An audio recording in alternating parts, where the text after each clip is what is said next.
Assalamu alaikum class. This is Altaf Ahmed and I welcome to all of you in Naim's Virtual Academy. Today we are moving forward towards future perfect tense. आज असां future perfect tense इंशाल्लाह पढ़ंदासीं जंहिंखे सिंधी में चयो वेंदो आहे ज़मान मुस्तक़बिल कामिल। हाणे अॼु छो त प्रीवियस फ्यूचर कंटिन्यूअस में बि इन ॻाल्हि ते कुझु बहस थी हुई, कुझु स्टूडेंट्स मूंखे टेक्स्ट कयो हुयो।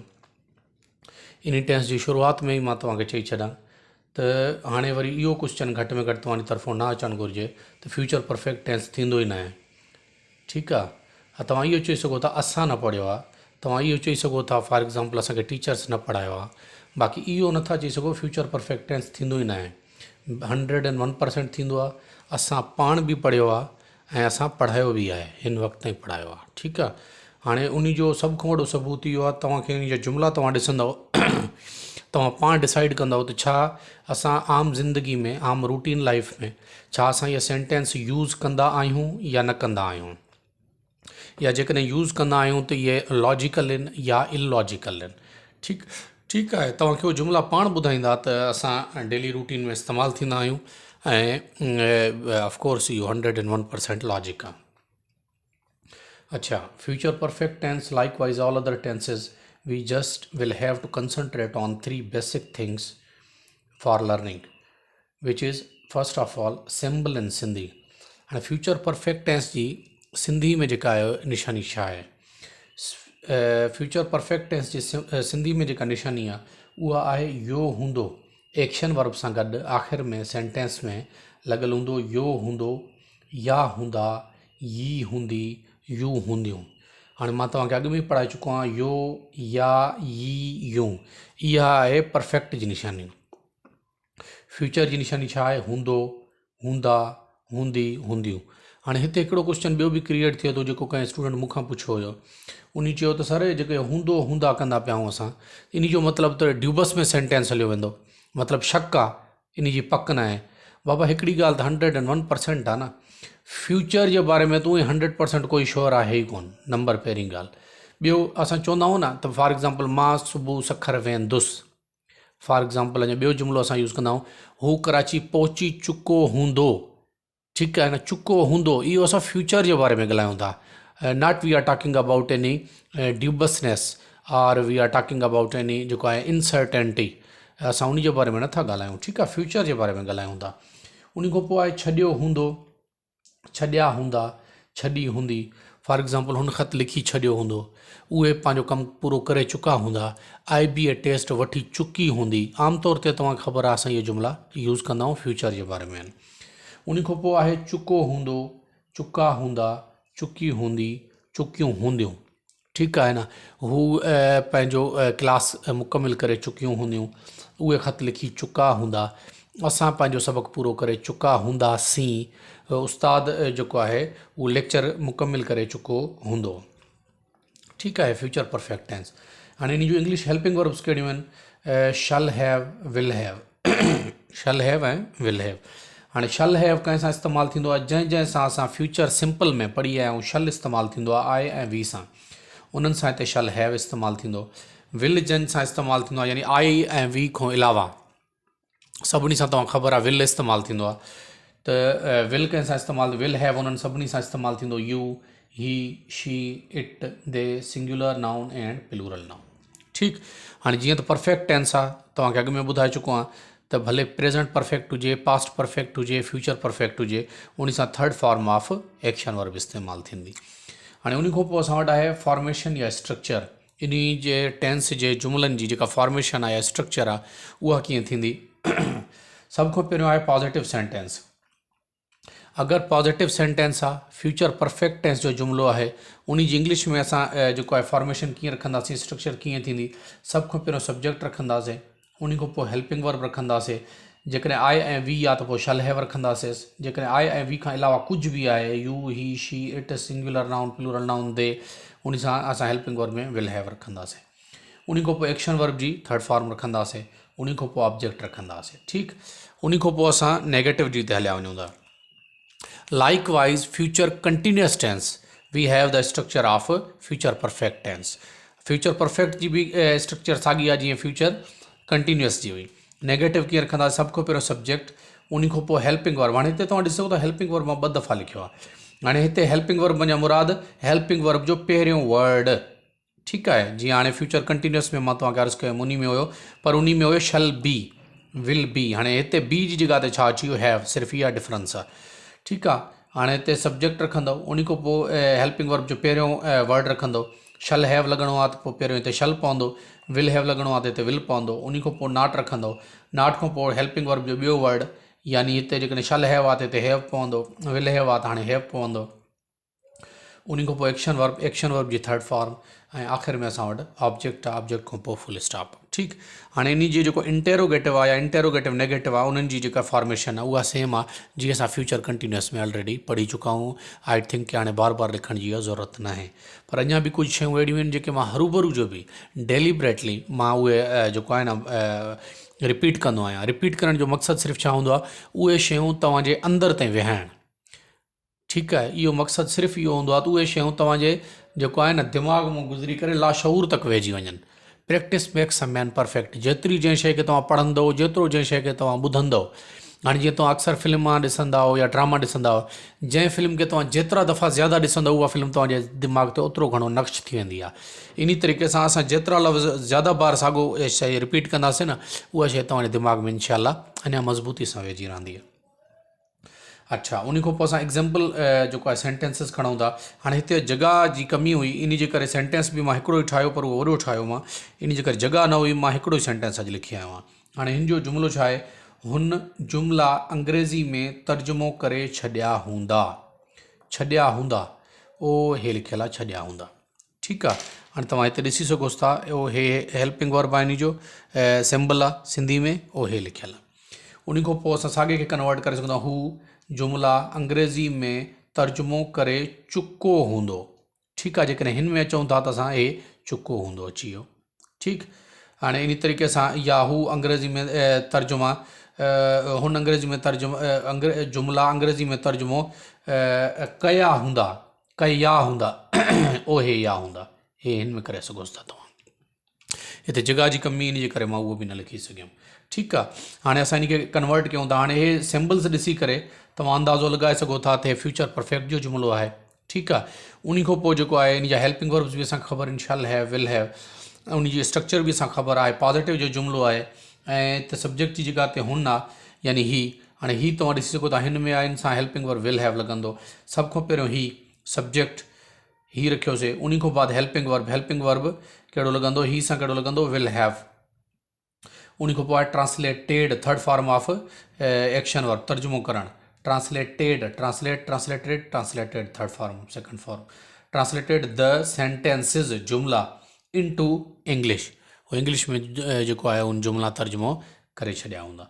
हाणे इन साॻे खे असां नेगेटिव में कन्वर्ट कयूं था। सभ खां पहिरियों कहिड़ो, सब्जेक्ट ही, हेल्पिंग वर्ब जो पहिरियों word will, not, helping verb जो ॿियो वर्ड हैव, हाणे विल लॻी वियो, हे हैव लॻी वियो।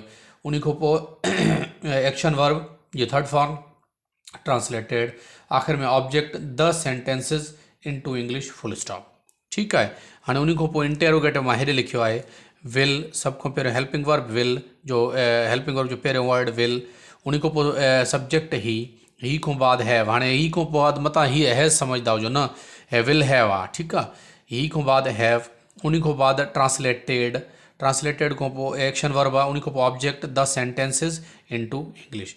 इंटेरोगेटिव नेगेटिव, सभ खां पहिरियों हेल्पिंग वर्ब विल, उन खां पोइ हेल्पिंग वर्ब जो पहिरियों वर्ड, उन खां पोइ सब्जेक्ट ही, उन खां बाद नॉट, नॉट खां बाद हेल्पिंग वर्ब जो ॿियो वर्ड हैव, उन खां पोइ third form of action verb translated, आख़िर में object the sentences into English. हे तव्हांजो जुमिलो हे इन टेंस जो कन्वर्ट थी वियो। उम्मीद आहे तव्हांखे हे टेंस सम्झ में अची वेंदो, ठीकु आहे। अच्छा, उन खां पोइ अॼु टेंस सां गॾु जेको ॿियो मां तव्हांजे लाइ खणी आयो आहियां, उहो छा आहिनि, वर्ड्स ऐं सिनोनिम्स, ठीकु आहे। हाणे वर्ड्स ऐं सिनोनिम में अॼु सभ खां पहिरियों जेको असां वटि वर्ड आहे उहो कहिड़ो आहे, उहो आहे ब्लेज़।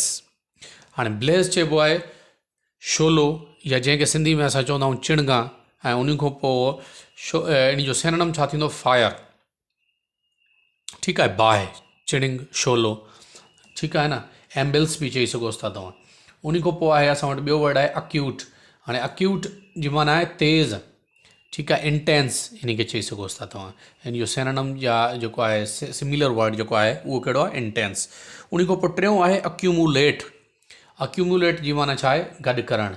हाणे अक्यूमुलेट माना गॾु करणु, त उन जो सिनोनिम जी माना बि साॻी आहे कंपाइल। कंपाइल माना बि गॾु करणु, ठीकु आहे। हाणे हिते हिकिड़ी ॻाल्हि मूंखे ज़हन में अचे थी पई, हिकिड़े स्टूडेंट मूंखे चयो सर IBA जेके ऑप्शन्स ॾींदी आहे उहे तक़रीबन वॾा माना रिलेवेंट हूंदा आहिनि, चारई। फॉर एग्ज़ाम्पल 4 ऑप्शन्स, चारे जा चारे असांखे लॻंदो आहे इहे करेक्ट आहिनि। हाणे हुतो असां अक्यूरेट ऑप्शन्स ताईं कीअं पहुचूं, तक़रीबन रिलेवेंट हूंदा आहिनि। त उन चयो सर असांखे सफ़ा अक्यूरेट पढ़ायो। बाबा अक्यूरेट जो तव्हांजो अलाए छा मतिलबु आहे, सेंस आहे। ॾिसो न, कुझु शयूं कॉमन सेंस में ईंदियूं आहिनि। मां तव्हांखे जीअं अॻु में बि अर्ज़ु कंदो आहियां, मुंहिंजी ॻाल्हि खे माइंड न कंदा कयो। तव्हां असांजा स्टूडेंट आहियो, पर के स्टूडेंट त असांजी एज खां बि असां वटि वॾा आहिनि, हिते आहिनि। उन्हनि जे लाइ एतिराम बि आहे, पर हिते इल्म जे मामले में कोई वॾो कोई नंढो न हूंदो आहे, ठीकु आहे। हाणे अर्ज़ु इहो आहे तव्हांखे, त हाणे मोस्ट अक्यूरेट हाणे IBA ते डिपेंड करे थो न। IBA फॉर एग्ज़ाम्पल हाणे मां तव्हांखे ब्लेज़ ॾिनो आहे, IBA तव्हांखे फायर बि ॾेई सघे थो, IBA तव्हांखे एम्बिल्स बि ॾेई सघे थो, IBA तव्हांखे उन जेकॾहिं अपोज़िट ॾियणु चाहे थो थॉर्न्स बि ॾेई सघे थो, IBA तव्हांखे कुझु बि इन जे जेको आहे बरख़िलाफ़ ॾेई सघे थो। हाणे how can I guess that what IBA is going to give you. IBA तव्हांखे छा ॾियणु वारो आहे। मां ख़ुदि IBA जूं टेस्ट जेको आहे फेस करे चुको आहियां, ऐं मसइलो इहो आहे त जेके हे मोस्ट प्रॉबेबल आहिनि, मोस्ट प्रॉबेबल त हे अक्सर अची सघनि था। IBA तव्हांखे हे ॾेई सघे थो, हे पुछी सघे थो, IBA तव्हांखे हे वर्ड्स ॾेई सघे थो, हे सिनोनिम तव्हांखां पुछी सघे थो। हाणे लिखण जो मतिलबु इहो आहे मोस्ट जेको आहे रेलेवेंट इहे आहिनि। हाणे IBA जो सभु खां वॾो जेको प्रॉब्लम आहे न, जेको स्टूडेंट्स खे कंदी आहे, उहो इहो कंदी आहे त कॉन्टेक्स्ट जे मुताबिक़ चवंदी आहे हाणे रिलेवेंट खणी अचो। हाणे हिते तव्हां मूंखे ॿुधायो छा मां हे वर्ड्स कॉन्टेक्स्ट में यूज़ कया आहिनि। जॾहिं मां वर्ड्स कॉन्टेक्स्ट में यूज़ कया ई न आहिनि, सिंपली मां हिकु वर्ड यूज़ खयो आहे, उन जो सिनोनिम लिखियो आहे। जॾहिं मां वर्ड्स कॉन्टेक्स्ट में यूज़ कया ई न आहिनि, त मां कीअं चवां त उन कॉन्टेक्स्ट मुताबिक़ हिन जो सिनोनिम हे थो बीहे, मां चई नथो सघां। सिंपली तौर ते तव्हां हे सिनोनिम यादि करे छॾो। बाक़ी हिकिड़ी इन जी ट्रिक ज़रूरु थींदी आहे, उहा मां जॾहिं पाण रीडिंग कॉम्प्रिहेंशन में ईंदासीं, रीडिंग कॉम्प्रिहेंशन में, त टेक्स्ट में उनजो मतिलबु छा थो बीहे, उनजो सिनोनिम अपोज़िट वर्ड छा थो बीहे। रीडिंग कॉम्प्रिहेंशन पढ़ंदे दौरान इंशाल्लाह मां तव्हांखे उहा ट्रिक्स ज़रूरु सम्झाईंदुमि, त तव्हां कीअं कंहिं शइ खे टैकल करे सघो था, कीअं तव्हां कंहिं क्वेश्चन खे जेको आहे न सही नमूने ग्रैब करे सघो था। उहो इंशाल्लाह रीडिंग कॉम्प्रिहेंशन जे टॉपिक ते जॾहिं पाण ईंदासीं, उहो बिल्कुलु मां तव्हांखे सम्झाईंदुमि। त थोरो सब्र सां जीअं कमु तव्हांखे हाली ॾिनो थो वञे न, हाली तव्हां इन जो रटो हणी छॾो, ठीकु आहे न। बाक़ी तव्हांखे ट्रस्ट करिणो पवंदो, साॻी ॻाल्हि आहे। तव्हां ट्रस्ट कयो, इंशाल्लाह जॾहिं IBA जी टेस्ट में तव्हां वेंदव, इंशाल्लाह अल्लाह खां असांखे वॾी उमेद आहे, इंशाल्लाह तव्हां असांखे दुआऊं ॾींदव। असां तव्हांजे लाइ महिनत सां कमु करे ईंदा आहियूं। तव्हां इहा टेंशन न वठो, तव्हां ग़लति हथनि में हुना, तव्हां इंशाल्लाह जेको आहे रिलायबल हैंड्स में हो। अल्लाह कंदो तव्हांजो जेका आहे न तव्हांखे सुठो रिज़ल्ट मिलंदो इन जो।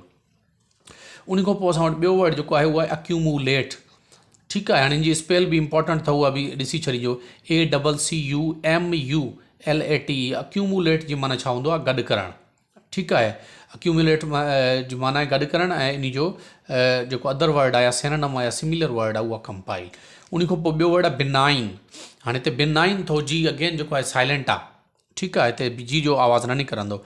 बिनाइन, BENIGN, बिनाइन जी माना आहे रहम दिल, रहम करण वारो, जेंटल इन जो सिनोनिम आहे, ठीकु आहे न। सिंपैथेटिक चई सघोसि था, जेंटल चई सघोसि था, ठीकु आहे। जेंटल माना बि शरीफ़, रहम करण वारो, ख़्यालु करण वारो, अहसासु करण वारो। उन खां पोइ पंजो आहे क्लस्टर।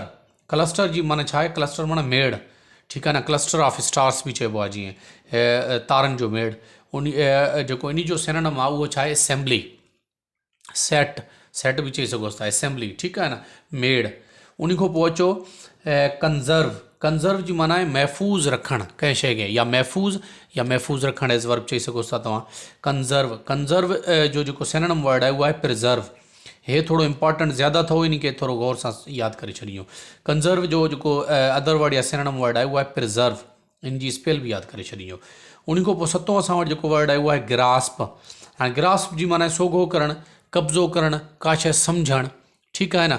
हाणे हिते जेकॾहिं तव्हां कॉन्सेप्चुअल ॻाल्हि करो था, फॉर एग्ज़ाम्पल हाणे IBA जेकॾहिं चवे थो कि आई हैव ग्रास्प्ड द सेंटेंस सां बि ग्रास्प थींदो आहे। हाणे उते जेकॾहिं ग्रास्प आहे त उते छा थींदो, उते ग्रिप आहे। अगरि ऑप्शन्स में तव्हांखे ग्रिप आहे तव्हां ग्रिप कंदव, या तव्हां अंडरस्टूड जेकॾहिं ऑप्शन में आहे त हाणे ग्रास्प माना अंडरस्टूड बि थींदी अथव, ठीकु आहे। हाणे इहो कॉन्सेप्ट जे हिसाब सां यूज़ थी सघे थो। ग्रास्प जी माना सम्झण भी आहे, सोग करण भी आहे, कब्ज़ो करण भी आहे। त ग्रास्प जो जेको अक्यूरेट या नॉर्मली सिनोनिम जेको चऊंसि उहो आहे ग्रिप। ठीकु, उन खां पोइ अठों असां वटि आहे जेलस। हाणे जेलस जी माना तव्हां ख़बर आहे हासिद या सड़ंदड़, जेको सड़े असां ते, हसद करे असां सां। जेलस जो जेको अदर वर्ड आहे उहो आहे ग्रजिंग। हाणे हिते डी साइलेंट अथव, ठीकु आहे। ग्रजिंग, GRUDGING, ग्रजिंग माना बि साॻी आहे। उन खां पोइ आहे लेगेसी माना विरसो, विरासत। लेगेसी जो अदर वर्ड छा आहे या सिनोनिम या सिमिलर वर्ड छा आहे? हेरिटेज, या स्पेल बि यादि करे छॾो, विरासत। उन खां पोइ ॾहों वर्ड असां वटि आहे अपराइज़िंग माना हंगामो, फसाद। ठीकु आहे, कंहिं शइ जो यकदमि जेको आहे ॿाहिरि निकिरी अचणु। हाणे इन जो अदर वर्ड या सिनोनिम छा आहे? आउटब्रेक, धमाको करणु, हंगामे सां का शइ ॿाहिरि अचणु, हसद, शोर शराबो बर्पा करे छॾणु, आउटब्रेक। उन खां पोइ 11हों आहे पल्पिटेशन। हाणे पल्पिटेशन माना धक धक करणु, दिलि जो पल्पिटेशन बि चइबो आहे, यानी कि हार्ट पल्पिटेशन माना दिलि जो धक धक करणु। हाणे पल्पिटेशन जो जेको अदर वर्ड आहे ट्रेमर आहे, यानी धक धक करणु या लर्जिश करणु, वाइब्रेट करणु। ठीकु आहे न। जेको आहे पल्पिटेशन जो अदर वर्ड छा थियो? Tremor, TREMOR। उन खां पोइ 12हों आहे लायंस शेयर। हाणे लायंस शेयर हिकु फ्रेज़ जे तौर ते इस्तेमालु कबो आहे। लायंस शेयर जी माना आहे वॾो हिसो, शेर जो हिसो। हाणे ज़ाहिर आहे जीअं शेर जंगल जो बादशाह आहे, टाइगर चओसि, लायन चओसि, जंगल जो बादशाह आहे, त इहो जॾहिं कोई बि शिकार कंदो आहे या इवन कंहिं ॿिए जे शिकार ते बि जॾहिं उहो भाड़ींदो आहे त उहो वॾो हिसो पाण खसे वठंदो आहे, छो ताक़तवर आहे। माइट इज़ राइट, कानून असां वटि इहो ई आहे। त लायंस शेयर जो माना ई छा थींदी? आहे बिग शेयर, वॾो हिसो कंहिं शइ जो। उन खां पोइ आहे 13 आहे रेज़। हाणे रेज़ जी माना आहे मथे खणणु, उथणु या मथे करणु। हाणे रेज़ जो जेको अदर वर्ड छा थींदो? लिफ्ट। ठीकु आहे, लिफ्ट माना बि मथे खणणु। हे जेका लिफ्ट असां बिल्डिंग्स में यूज़ कंदा आहियूं, उहा लिफ्ट कहिड़े कमु ईंदी आहे? उहा मथे खणी वञण जे लाइ कमु ईंदी आहे, या वरी हेठि खणी अचण जे लाइ कमु ईंदी आहे। इन जे करे उनखे लिफ्ट चइबो आहे। उन खां पोइ अचो थ्रो जी माना आहे उछलणु, का शइ उछलणु। हे जेको क्रिकेट में चवंदा आहियूं न थ्रो जी माना आहे बाल उछल। ठीकु आहे। हाणे थ्रो जी अदर वर्ड छा आहे? टॉस माना बि जेको आहे उछलणु। हे जेको टॉस कंदा आहियूं, इहो उछलणु आहे। त सिके खे असां टॉस कंदा आहियूं, उछालींदा आहियूं। उन खां पोइ आहे 15हों अलर्ट माना होशियारु, चालाक, ख़बरदार। ठीकु आहे। अलर्ट जो जेको अदर वर्ड छा थींदो? Watchful, active. ठीकु आहे, वॉचफुल। अलर्ट जो अदर वर्ड छा थींदो? सिनोनिम वर्ड छा थींदो? वॉचफुल। उमेदु आहे अॼु वारो लेक्चर तव्हांखे सम्झ अची वेंदो। वॾी महिरबानी।